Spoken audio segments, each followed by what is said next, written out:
Next, on Currents News, she built New York City, and now Catholics erected this statue. An Italian-American nun who changed the city forever is back in Brooklyn. I hope this monument helps to create more missionary disciples. Why the saint's big return comes just in time.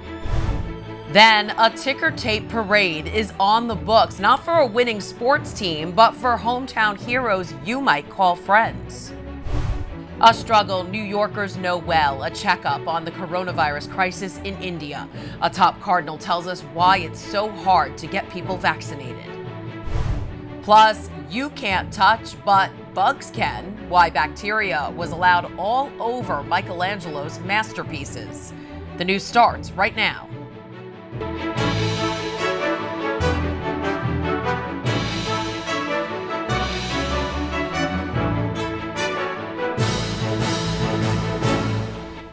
Good evening, I'm Christine Persichetti. The patroness of immigrants left her mark on New York City's poor nearly 150 years ago. But this weekend, Mother Frances Cabrini made her way once again to Brooklyn's cobblestone streets. In a long-awaited moment, a statue of the saint was unveiled on a feast day close to her heart. Currents News' Jessica Easthope has the story from the parish she called home. If you ask the Sisters of the Sacred Heart, this is the celebration Mother Cabrini deserves. I think the parish and the Italians in the Brooklyn Diocese will love it. On Friday, the Feast of the Sacred Heart of Jesus, a statue of Mother Cabrini was unveiled outside of Sacred Hearts of Jesus and Mary and St. Stephen's Parish in Carroll Gardens. The monument reads, "A woman who helped build New York City." St. Frances Xavier Cabrini was America's first saint and was an advocate for immigrants. To recognize someone who gave so much of herself, in fact, gave all of herself. I hope this monument helps to create more missionary disciples. The monument was a long time in the making. In 2019, the city announced Mother Cabrini would not be honored with a statue despite receiving the most nominations for the She Built NYC campaign. But the Diocese of Brooklyn, a community that knew her well, resisted. My mother went to Sacred Heart School when Mother Cabrini was here. She talked about her often. It really seems to connect me closer with my mother, actually, with all of this going on. The statue, which took 60 artists and 5 months to create, has hidden symbols, like a piece of luggage to honor her work with immigrants, and this dress, the same one she was wearing in the only known picture of her as a child. She told her nuns one day, "Jesus gave me his heart and I gave him mine." So that's why I think she had the courage to do so much. Mother Cabrini will now watch over the streets of the Diocese of Immigrants, her image sending a message to those who come here for a better life. We showed New York and the world that Mother Cabrini's love for every immigrant of every nation, every color, every faith is out here still doing the work. Now anyone who passes by the statue will know the woman who helped build New York City did it for Christ. In Carroll Gardens, Jessica Easthope, Currents News. You can read more about Brooklyn's Mother Cabrini statue in this week's edition of The Tablet, including an exclusive article on how the shrine to the patroness of immigrants was made. That will be in this week's edition of the paper or on thetablet.org. The Brooklyn dedication comes more than 6 months after another monument to the saint was unveiled in Battery Park. That statue is the work of a commission that included Bishop DiMarzio and Governor Andrew Cuomo. It, too, was a result of the saint being left out of New York City's campaign honoring exceptional women. The Manhattan Memorial to Mother Cabrini depicts a young version of the saint on a boat looking out onto Ellis Island and Lady Liberty. And from the leader of the Missionary Sisters to the leader of the Knights of Columbus, the so-called right arm of the church officially has a new commander at the forefront. I am proud to install you as Supreme Knight of the Order of the Knights of Columbus. Patrick Kelly now leads the fraternal organization as the 14th Supreme Knight. He previously served as the Deputy Supreme Knight. At his installation at St. Mary's Parish in New Haven Friday, he called on his fellow brothers to get Catholics back to church after the pandemic. Meanwhile, President Joe Biden is in Belgium pushing NATO allies to adopt a tougher stance towards China.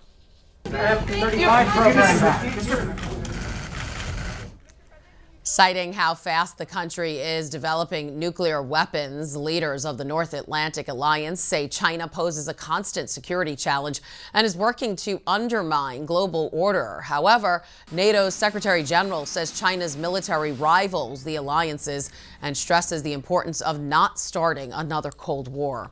It's the president's first summit as commander-in-chief. Biden has made dealing with authoritarian powers a keystone of his presidency so far. Meanwhile, back in the United States, the pro-life fight to preserve the Hyde Amendment continues. President Biden's proposed budget scraps the Hyde Amendment, a measure that prevents your tax dollars from going towards abortions. The Bishop of Brooklyn, Nicholas DiMarzio, wants Catholics in his diocese to reach out to their lawmakers and demand the amendment be preserved. We can't stop abortions completely, but it's unfair to say that we're going to take taxpayer money where people don't agree with it to use it to destroy life. The money should be used to help people have children, to sustain people who feel they can't afford children.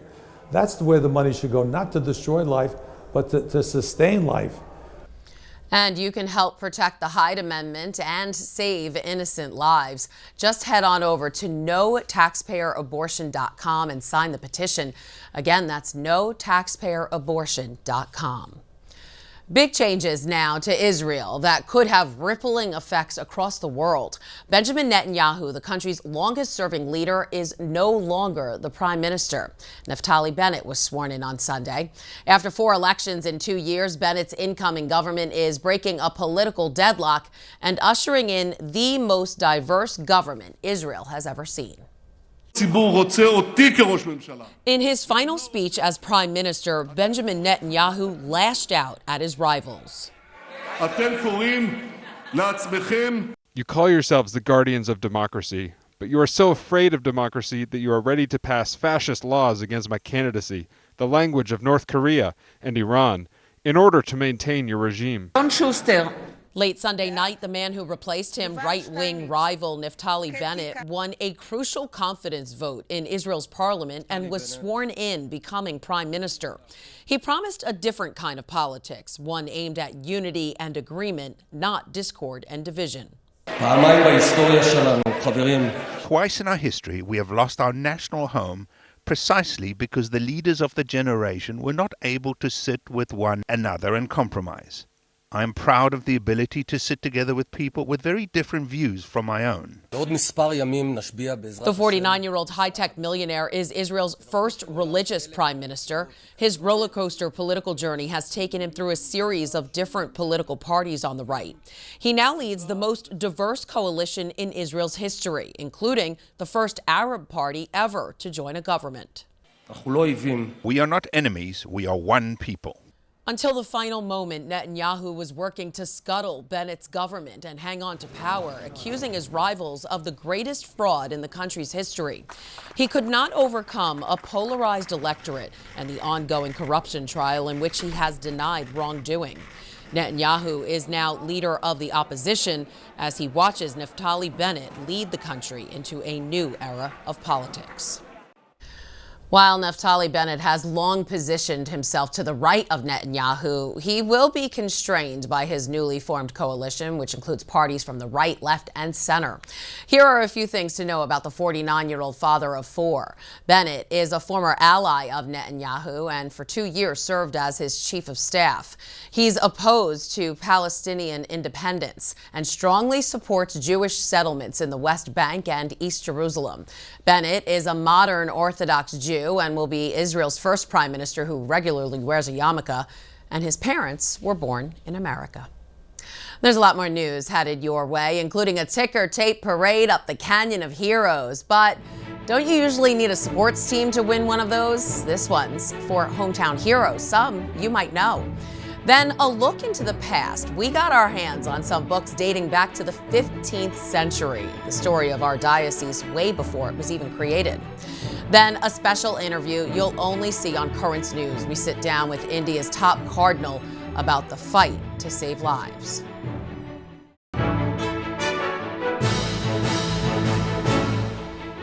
India's coronavirus aftermath. The country's easing restrictions, but is it too much too soon?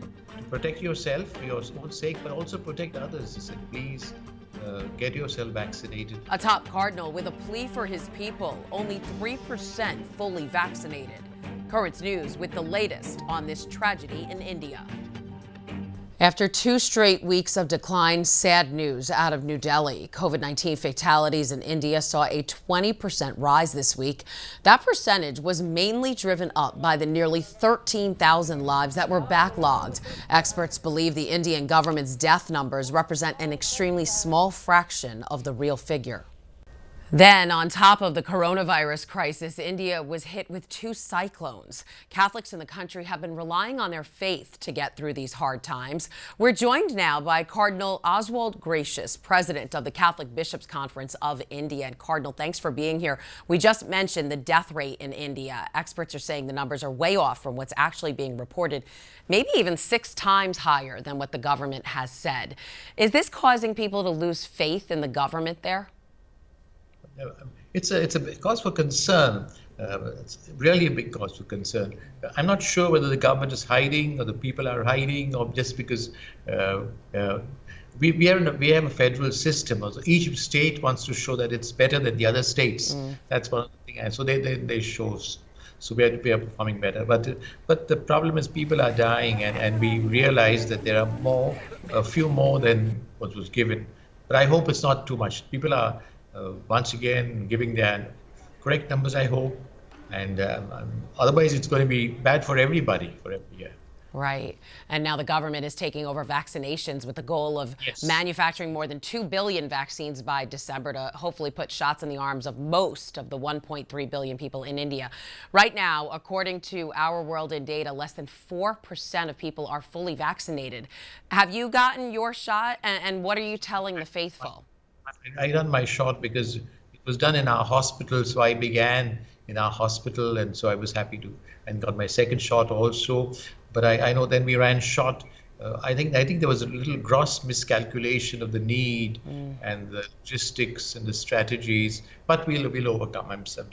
It was agonizing. I mean, the government agonized, we agonized, the doctors, the administrators. Yes, it's unfortunate, but yes, it's very, very big problem. What is your message to everybody there about getting the vaccine? I've been telling people to vaccinate. I've gone on television several times on saying that I've been vaccinated and you please vaccinate. Even this morning, I gave a message. I said it's to protect yourself for your own sake, but also protect others. I said, please get yourself vaccinated. There's rumors pass on and people get frightened. Some say because of moral issues. I said, no, we've checked. The Vatican has said, okay. I've said, others say, no, it's dangerous. You'll die within 2 years after the vaccination. Also, the rumors are going on. Right. We say that's not true. And then the things of that sort. But we are trying to educate the people. That's one of our big campaigns. Caritas India is doing that. And also we've got a Catholic Hospitals Association, Catholic Health Association. We're doing that. That's our big program now, is to encourage people to get vaccinations. That's important. Absolutely. And the number of orphans in India is also growing. Reports say some 600 children lost both parents from COVID between April and the end of May. What is the church doing to help these children? We are reaching out, helping. It is little centralized. Adoption is centralized now. It is our agencies are collaborating with government. We've been collaborating with government from the very beginning in the relief work. Even today, knowing I was going to speak to you, I checked with Caritas India. I checked what's happening on the ground, and lots of collaboration. And I wrote to the Prime Minister at the very beginning that's offering the churches collaboration, and I'm planning to do so again, saying now the second wave and the vaccinations too. We are trying to. Not everybody will probably avail of vaccination. That's my worry. We are discussing with the people, but we'll try to make it available in our hospitals. And for the poorer people, the government is giving it free, but some people are frightened to go to government hospitals. So we'll probably buy some and then give the people that, just to save lives. Save lives. All right, Cardinal Oswald Gracious, president of the Catholic Bishops' Conference of India, thank you for being here, and we're sending you our prayers. Thank you for having me, and all success. Thank you. We'll pray for each other. Thank you. The Catholic charity Caritas is continuously asking for your help to fight the country's second wave. To donate, just head to caritas.org/India COVID second wave. New York City knows the horrors of the coronavirus well, but after overcoming so much, the mayor believes the city needs a day to celebrate its hometown heroes, ticker tape style. Our first responders, our essential workers, the people who kept us alive, the people who kept the city going no matter what. We are going to hold a parade to honor them, to thank them, to celebrate them. Mayor Bill de Blasio announcing a post-pandemic parade. The first ticker tape since 2019 will travel up the Canyon of Heroes on July 7th. The parade route that has seen Pope John Paul II, astronauts Winston Churchill, Yankees, Mets, and Rangers will now honor essential workers. The mayor said the city's first large-scale parade will feature all those who kept the city going during its darkest hours. And for the first time in over a year, the city's senior centers will reopen for indoor activities. Capacity will be limited, masks are required, and social distancing rules will be enforced until further notice. Catholic Charities Brooklyn and Queens plans to reopen their own centers at 25% capacity this week. Now to opening up some history books. School's basically out for summer, but we got a peek into an unusual book, one from the 15th century. It's stored at a special archive at St. John's University, and that's not the only treasure there. For the school's 150th anniversary, we dug up its past, unearthing treasures all unique to the Diocese of Brooklyn. You have one here. Can you show us this one? Sure. She has one of the most interesting jobs on campus, combing through hundreds of years of history. You can hold it. Ancient prayer books, diaries, letters, history you can hold in your bare hands. St. John's archivist ALYSE HENNIG has an eye for detail and continuity. You can see what was going on in not just the university, but in New York City and the world at the time through the lens of St. John's. A lens that also focuses on the rise of the church in Brooklyn and Queens, as the diocese's first bishop looked to the Vincentians for vision and inspiration, and St. John's was born. Tell us about this shovel. This is the original groundbreaking shovel from 1868. It would have been used by Bishop Laughlin, the first bishop of Brooklyn, to break ground at our original Lewis Avenue campus. The shovel has additional markings to commemorate other groundbreakings, like St. Thomas More Church, now at the heart of the campus. And we were just getting started. The original Sunday announcement books. Wow. And from what year is that? This one is from 1907. Artifacts preserved thanks in part to the Vincentians, who were great record keepers.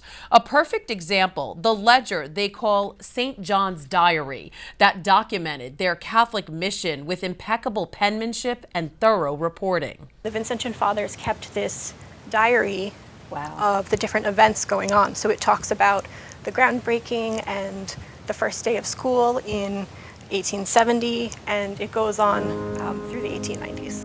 This here is actually the oldest book in our collection. We also got a glimpse of some very special artifacts, like this remarkable text from the Rare Books collection of St. Augustine's sermons and the Imitations of Christ, dating back to 1486. We saw photos of the first woman ever to graduate from St. John's, Sister Lumena Price, in 1913, and rare images from the Spanish flu of 1918. I found the names of at least 14 students, faculty, and alumni who did die because of the pandemic. But World War I had an even greater effect on the university. These are the students in the training corps, and the other students were involved in other activities to help raise funds for the war and cheer on their fellow students who went off to fight. So the university was really transformed at that time. A transformation that continues today as St. John's University remains faithful to the mission. It was amazing to see these precious relics up close. All you needed was a little good hand hygiene, something we're all used to these days. And because the pandemic has limited on-campus attendance, ALYSE says they've added even more content on their website so people can still enjoy all the archive has to offer. Just head to stjohns.edu/libraries to check out this amazing collection. While St. John's University celebrates 150 years of history, experts in Italy are taking a unique approach to restoring artifacts. When we return, a look at the unlikely team that saved one of Michelangelo's sculptures.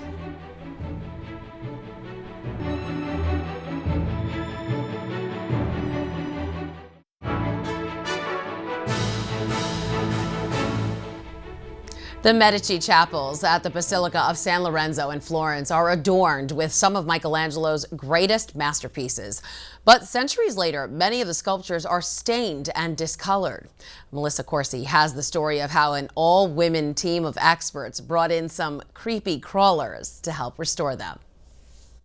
Normally, people try to remove bugs from inside places, but not the Medici chapels. They are actually bringing them in to clean 16th century sculptures by Michelangelo. As the coronavirus raged in Italy, experts and museum directors were secretly trying to figure out how to clean the massive sarcophaguses inside San Lorenzo Church, created by Michelangelo as a final resting place for the Medici family in the 1520s.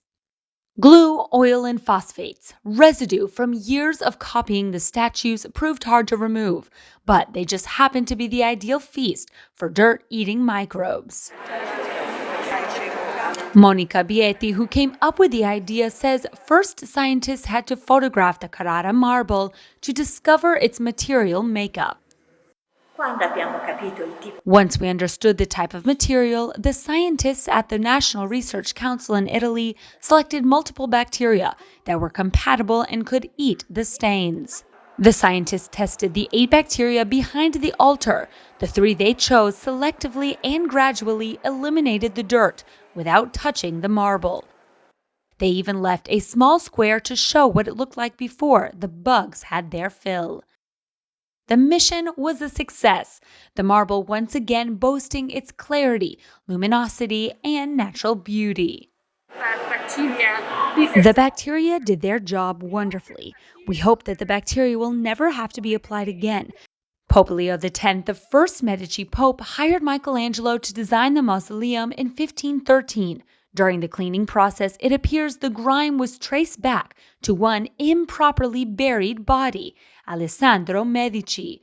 The assassinated ruler in Florence was not disemboweled before being laid to rest in 1535, leaving his remains to stain the chapel for nearly 5 centuries. That was Melissa Corsi reporting. It took the all-female team of museum directors, art restorers, and scientists 8 years to complete the cleanup. Wow. And that is Currents News. I'm Christine Persichetti. Thank you for joining us because we are putting your faith in the news. We leave you tonight with more of the patroness of immigrants, Mother Frances Cabrini, back on the streets of Brooklyn. Hope to see you again next time.